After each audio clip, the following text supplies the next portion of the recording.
E dentre todas estas discussões e estas conversas, nós estamos aí com uma situação instável nos Estados Unidos por causa do clima. Então, aquela instabilidade ainda, aquela indefinição com relação ao plantio, às áreas de plantio, que vai conseguir plantar ou não. E há aí uma previsão meteorológica que continue com chuvas, pelo menos até o final deste mês. Numa conversa com Bartolomeu Braz, presidente da ProSoja Brasil, nós falamos com ele sobre a visita que ele fez semana passada ao país norte-americano e o que foi visto lá em loco, o que foi conversado com líderes agrícolas sobre esta situação. Estados Unidos, na semana que eu estive lá, há 8 dias atrás, ainda estava com áreas inundadas, áreas com enchente, o plantio totalmente parado. Naquele momento, os produtores, estive com o presidente da Associação dos Produtores de Soja e de Milho também. Tivemos com consultorias americanas o que o produtor ia fazer naquele momento.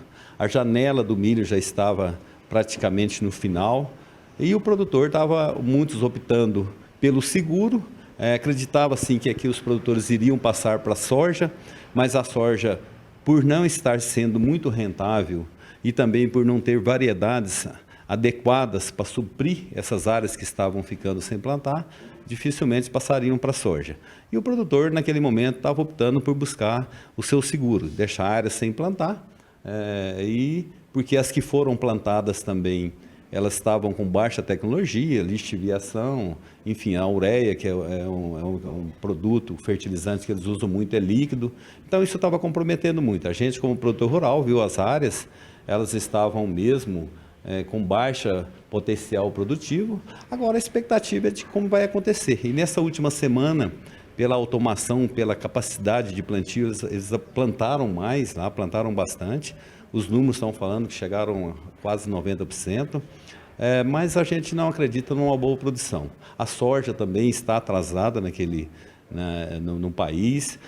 Acho que é um momento de oportunidade aos nossos produtores aí, de buscar algumas ferramentas, porque a gente sabe que o produtor vive de oportunidades e quando dá essa instabilidade, nós precisamos de aproveitar esses mercados futuros para que a gente possa aí garantir pelo menos o custo de produção. Nós temos alguns fatores internos que complicam. Nós temos o tabelamento de frete, que é um fator que complica muito aqui o nosso custo de produção, porque o nosso produto,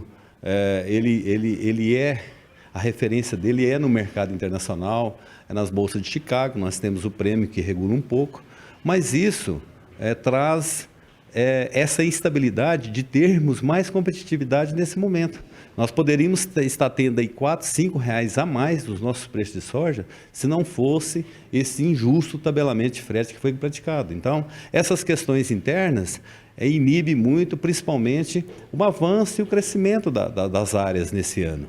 Porque se estivéssemos com o mercado livre, como é praticado no Brasil, é um dos mercados mais eficientes do mundo.